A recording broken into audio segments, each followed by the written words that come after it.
Welcome students to your online class. Today we are going to read English Reader chapter number 4 The Kind Stranger यानी दयालु अजनबी. When I was young, a stranger from Europe and came to Bengal. जब मैं जवान था तो मैंने क्या देखा, एक स्ट्रेंजर यानी अजनबी कहाँ से आया था, यूरोप से आया था, Bengal. He chose his lodging among the people of the country, shared with them their frugal diet and freely offered them his service. उसने वहाँ पे अस्थाई उसने आवास लिया था और उसने सब चीज़ें अपने बारे में बताई थी. He found employment in the houses of the rich, teaching them French and German. वो उसने जैसे अमीर घरों में लोग रहते हैं उनको पढ़ाना, उनको फ्रेंच और जर्मन सिखाना, इस तरह का काम ढूंढ रहा था. And the money the earned he spend to help poor students in buying books. और जो पैसा वहाँ से उसे मिलता था उससे वो क्या करता था, गरीब बच्चों के लिए किताबें खरीदता था. This mean for him hours of walking in the mid day heat of a tropical summer. ये this mean for him hours, वह बहुत घंटों काम करता था, वह चलता था पूरा दिन भर गर्मी में. Intent upon exercising utmost economy he refuse to hire conveyance. उसके पास क्योंकि कोई भी कन्वेंस नहीं था. He was pitiless in his exaction from himself of his resources in money, time and strength to the point of privation. And all this for the sake of a people. वो जो भी उसे पैसे मिलता था सब वो लोगों की मदद के लिए ही लगाता था. Who were obscure, to whom he was not born, yet whom he dearly loved. He did not come to us with a professional mission of teaching sector. उसे मतलब प्रोफेशनल कोई मिशन के लिए नहीं आया था हमारे पास, वो लोगों की मदद करने के लिए ही टीचिंग करता था. He had not in his nature the least taste of that self sufficiency of goodness. उसके अंदर बहुत ही मानवती थी, सब दयालुता था और वह बहुत ही अच्छा था. Which humiliates by gives the victims of its insolent बेनिवोलेंस.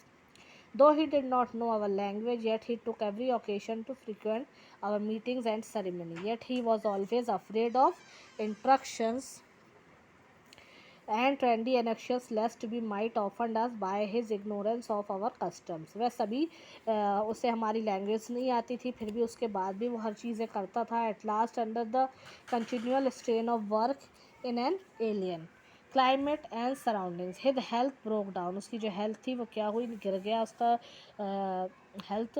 He died and was cremated at our burning ground according to his express desire. क्या हुआ, उसकी मृत्यु हो गई. The attitude of his mind, the manner of his living, the object of his life is modesty, his understanding. जो उसकी रहने का जीवन की वो थी, वो क्या थी, मॉडेस्टी थी. Self sacrifice for a people यानी खुद का हर चीज़ों की सेक्रीफाइस करना, लोगों की मदद करना. The power to give publicity to any benefaction bestowed upon them. ये सब वह अपने पब्लिसिटी के लिए नहीं करता था.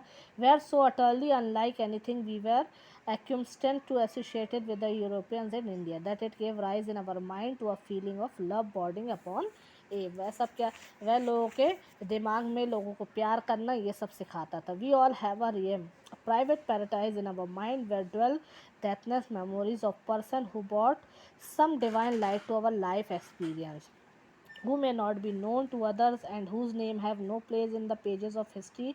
Let me confess to you that his man lives as one of those immortals in the paradise of my individual life. उसने क्या बताया उस व्यक्ति ने कि वह ना मैं उसे पहचानता था न जानता था, लेकिन फिर भी उसने मेरे दिमाग में अपनी अच्छाई का इतना अच्छा छाप छोड़ी कि उसका कोई हिस्ट्री में भी कोई उसका लेना देना नहीं था, लेकिन वह मेरे जीवन में मुझे एक अच्छी सीख उसने दी.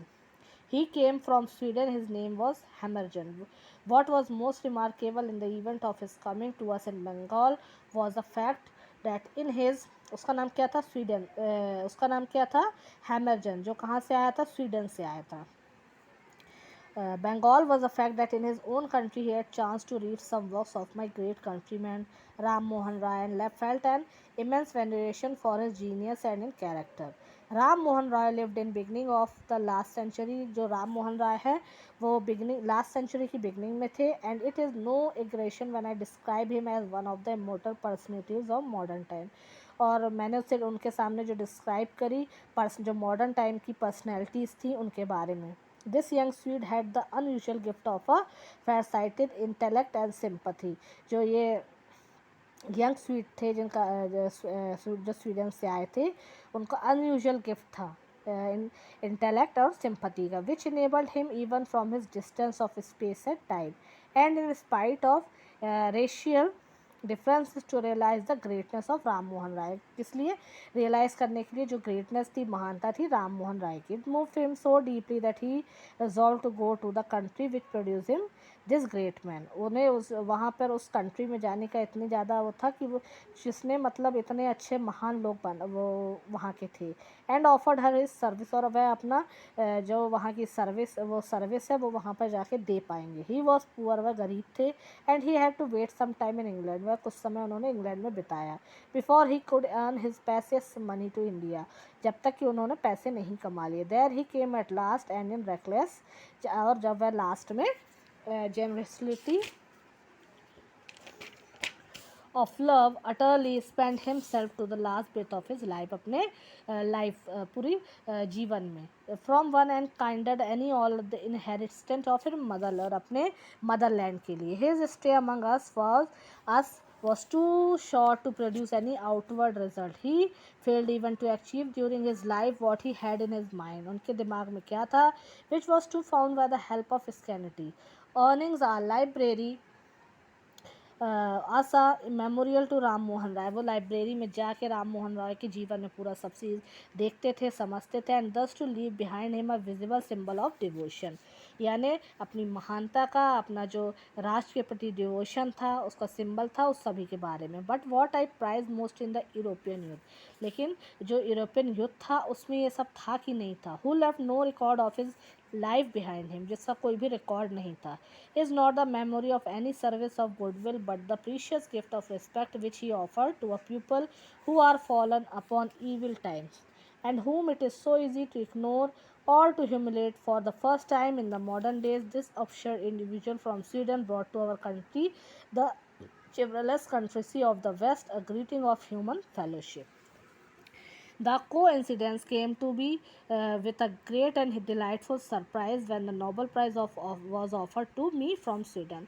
उसे बहुत ही कोइंसिडेंस हुआ उसके साथ कि उसे क्या मिला, एक नोबल प्राइज़ मिला उसकी जो भी उसने कार्य किए थे उसके लिए, फ्रॉम स्वीडन की ओर से।